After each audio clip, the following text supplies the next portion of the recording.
کہ تقدیر کے جو عام عقیدے میں ہم تقدیر کہتے ہیں اس کے دو پہلو ہیں۔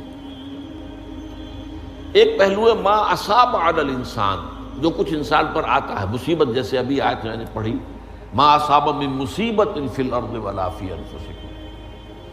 ہم ہر وقت زد میں ہیں، کوئی تکلیف آ گئی، کوئی مصیبت آ گئی، کوئی بیماری آ گئی، کوئی حادثہ ہو گیا، کوئی بچہ فوت ہو گیا، کوئی عزیز جو ہے وہ فوت ہو گیا، یہ ہر وقت حوادث ہے۔ تو جو بھی کچھ پیش آتا ہے وہ علم خداوندی میں ہمیشہ سے تھا۔ یہی وجہ ہے کہ ایک اور حدیث ہے ابن الدیلمی سے، لمبی حدیث ہے وہ، لیکن اس کے اندر جو آخری ٹکڑا ہے وَتَعْلَمَ، یعنی انسان کے نجات کے لیے لازم ہے کہ یہ بات بھی تم جان لو انما اصابک لم یکن لیخطئک وانما اخطأک لم یکن لیصیبک وَلَوْ مِتَّ عَلَىٰ غَيْرِ هَذَا، اگر تم اس کے سوا کسی صورت پر ہوگے تو جہنم میں داخل ہو جاؤ گے، دخلت النار۔ یہ جان لو کہ جو چیز تم پر آئی وہ آنی ہی آنی تھی۔ دیکھیے ہوتا کیا ہے، کاش کہ میں اگر یوں کر لیتا تو یہ نہ ہوتا، بس یہی ایمان بالقدر کے منافی ہے۔ جو ہوا ہے وہ اللہ تعالیٰ کے ہاں تو پہلے سے طے تھا، ہونا ہی تھا۔ تمہاری کوئی تدبیر، کاش کہ میں اس وقت یہ کر لیتا، یہ لو، اسی لیے ایک حدیث میں الفاظ آئے ہیں ان کلمۃ لو تفتح عمل الشیطان، اس لو سے، کاش، اس سے شیطانی عمل شروع ہو جاتا ہے۔ کاش کہ یہ ہو جاتا، کاش میں یہ نہ کرتا، کاش کہ ہو جاتا، تو یہ نہیں۔ تعلم انما اصابک لم یکن لیخطئک، تو جان لے اس بات کو کہ جو چیز تم پر آئی ہے وہ ہرگز ٹلنے والی نہیں تھی۔ کوئی تدبیر تم کر لیتے، کوئی کسی وقت کوئی ہیلا کر لیتے، کوئی تم قدم اٹھا لیتے، کچھ بھی کر لیتے، وہ تو آنی ہی آنی تھی۔ وما انما اخطاک، جو چیز تم سے چھوٹ گئی، رہ گئی، نہیں ملی۔ ایک ویکنسی ایڈورٹائز ہوئی تھی، آپ نے بھی درخواست دی تھی، آپ کو نہیں ملی، اب آپ ہو کاش کہ میں نے فلاں سے سفارش کرا لی ہوتی، بس گئے۔ تو جو چیز چھوٹ گئی ہے چھوٹ جانی ہی تھی، اس میں قطعاً جو ہے کوئی شکل، کوئی تدبیر، کوئی سفارش، کسی طرح کا کوئی بھی ہیلا، کوئی جو ہے اس میں کارگر نہیں ہو سکتا تھا۔ لم یکن لیصیبک وَمِتَّ عَلَىٰ غَيْرِ ذَلِكَ، اگر تو اس کے سوا کسی کیفیت پر تیری موت واقع ہوئی، اگر یہ یقین نہیں ہے، یہ ہے تقدیر کا وہ مفہوم کہ جس کا تعلق ہے عَلَىٰ مَا أَصَابَ الْإِنسان، جو انسان کے اوپر وارد ہو رہا ہے، اس کے ضمن میں تقدیر کا مفہوم کیا ہے، کہ جو ہوا ہے وہ تو ہونا ہی تھا، اس میں تو کسی شک و شبہ کی گنجائش نہیں، بالکل قطع اللہ تعالیٰ کا فیصلہ ہے۔ البتہ در حقیقت ایک دوسرا پہلو ہے، ما یفعل الانسان، وہ جو انسان کرتا ہے۔ یہاں آ کر یہ تقدیر کا مسئلہ بہت ٹیڑھا ہو جاتا ہے۔ آیا میرے اندر کوئی اختیار بھی ہے کہ نہیں؟ Do I have any free choice؟ یا ہر شخص پہلے سے طے ہے؟ تقدیر کا ایک عام مفہوم یہ ہے، اور اس مفہوم میں بھی بعض روایات بھی ہیں جو اس کی تائید کرتی ہیں کہ ہر چیز پہلے سے طے ہے، لکھی ہوئی۔ اور یہ جو حدیث ہم نے ابھی پڑھی ہے، یہ گویا کہ اس کی ایک مثال ہے کہ وہ جو لکھ دیا گیا تھا، فرشتے نے لکھ دیا تھا، رحم مادر میں لکھ دیا تھا، شقی او سعید، یہ بدبخت ہے یا سعادت مند ہے۔ تو ایک شخص پوری عمر نیکی کے کام کرتا رہا، آخری وقت میں آ کر کوئی ایسا حادثہ پیش آ گیا کہ وہ اہل جہنم کے سے کام شروع کر دیا اور جہنمی ہو گیا۔ یا ایک شخص ساری عمر جو ہے جہنمیوں کے سے کام کرتا رہا، آخری وقت میں آ کر کوئی ایسی توفیق ملی، کچھ ایسا معاملہ ہو گیا، توبہ کر لی اور اس نے جو ہے اہل جنت کے سے اعمال شروع کر دی۔ تو یہ جو ہے علامہ اصابک کا علیحدہ بات ہے، اور علامہ یفعل الانسان، انسان کیا کرتا ہے، اس میں اس کی قدرت کتنی ہے، اور یہ ہمارے ہاں فلسفے کا بڑا مشکل موضوع ہے، اسی کا نام ہے جبر و قدر۔ ہمارے اسلاف میں بھی کچھ لوگ ایسے ہیں متکلمین میں سے، دیکھیے ہمارے ہاں ایک وہ لوگ ہیں کہ جو اس پر قناعت کرتے ہیں کہ جو اللہ نے کہہ دیا اور رسول نے کہہ دیا، اس سے آگے ہم مین میخ نہیں نکالیں گے، وہ محفوظ راستے پر ہوگی۔ لیکن بہرحال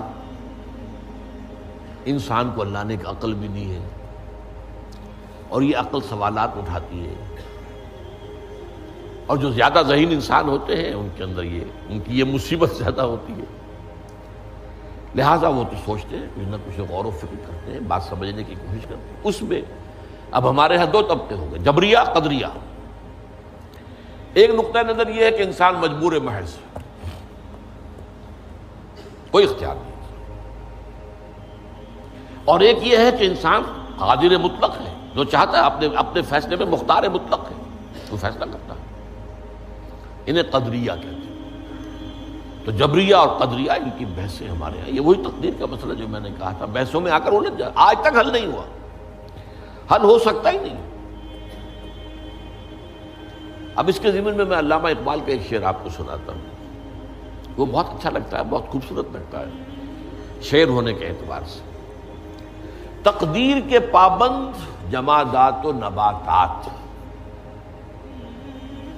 مومن صرف اللہ کے احکام کا پابند۔ اس میں انسان سے پابندی کی نفی کر دی گئی ہے، وہ صرف پابند ہے اللہ کے احکام کا۔ نتیجے کے اعتبار سے تو جو یہ شعر کہہ رہا ہے، جو بات وہ صحیح ہے، پابندی اصل جو ہے وہ اللہ کے احکام کی ہے، لیکن یہ کہ تقدیر کی پابندی سے انسان بھی پوری طرح آزاد نہیں ہے۔ یہ سمجھ لینا کہ یہ جمادات و نباتات ہی کا معاملہ، یہ غلط ہے، یہ مبالغہ ہے۔ ظاہر بات ہے کہ شاعر جو ہے، شاعر مبالغے سے بچ نہیں سکتا، چاہے وہ علامہ اقبال ہو، کوئی بھی ہو۔ تو اسی لیے سورہ شعراء کے اندر جو عام شعراء کی جو صفات بیان ہوئی ہیں وہ آپ کے ذہن میں آ گئی ہوگی۔ مبالغہ کرتے ہیں، فی کل واد یہیمون انہم یقولون ما لا یفعلون، وہ کہتے بھی وہ کچھ ہے جو کرتے نہیں ہیں، اور یہ بات تو علامہ اقبال پر بھی چشمہ ہوتی ہے۔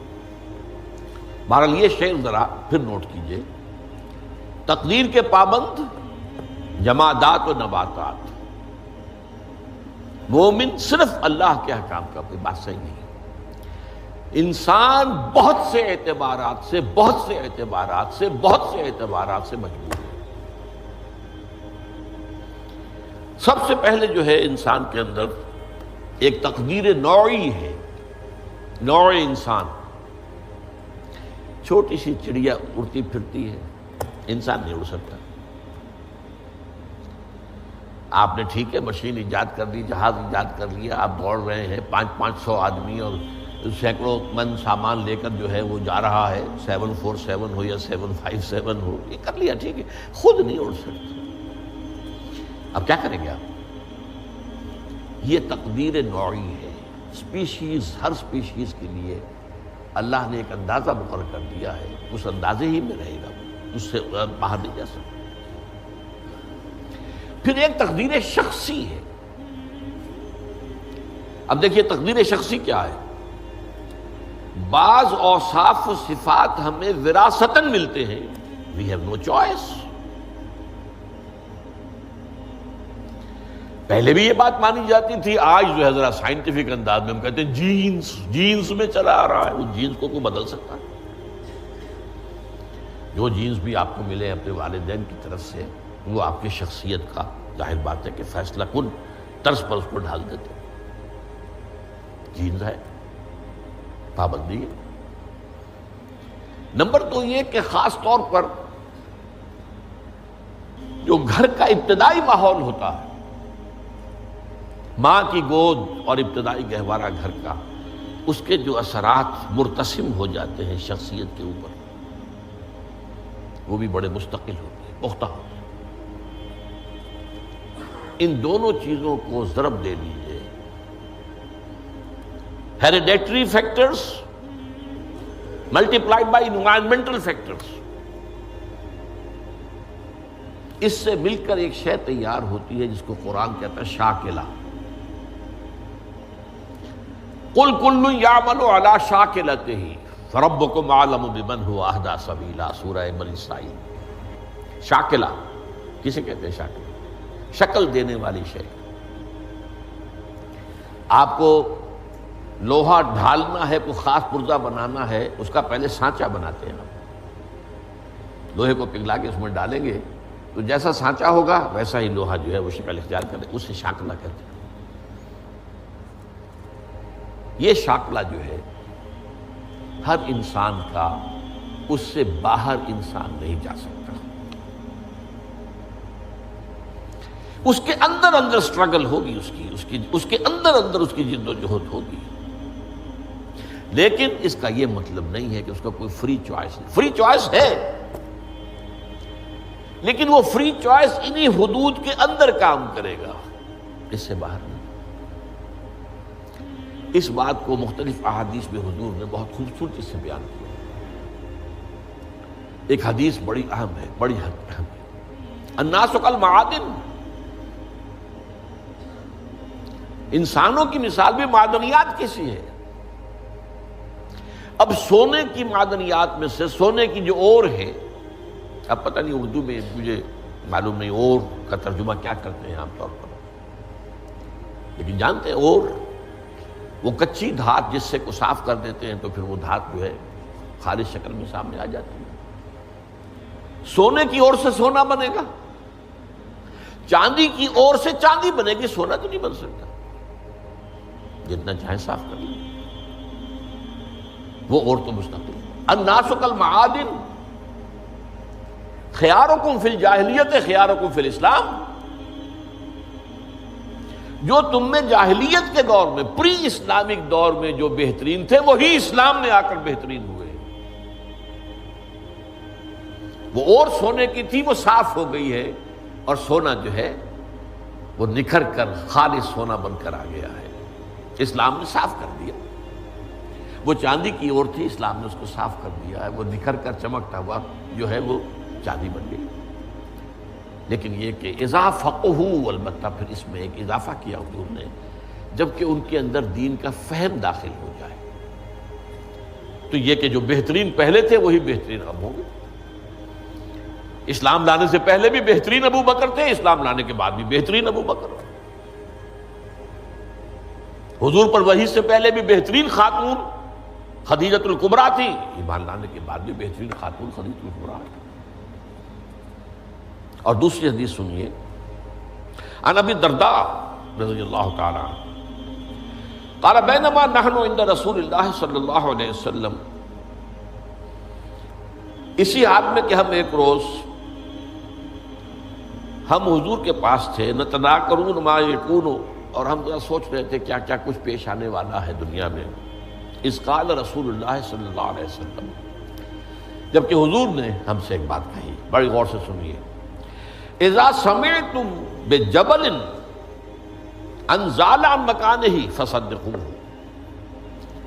اگر تم یہ سنو کہ کوئی پہاڑ اپنی جگہ سے ٹل گیا تو مان لینا.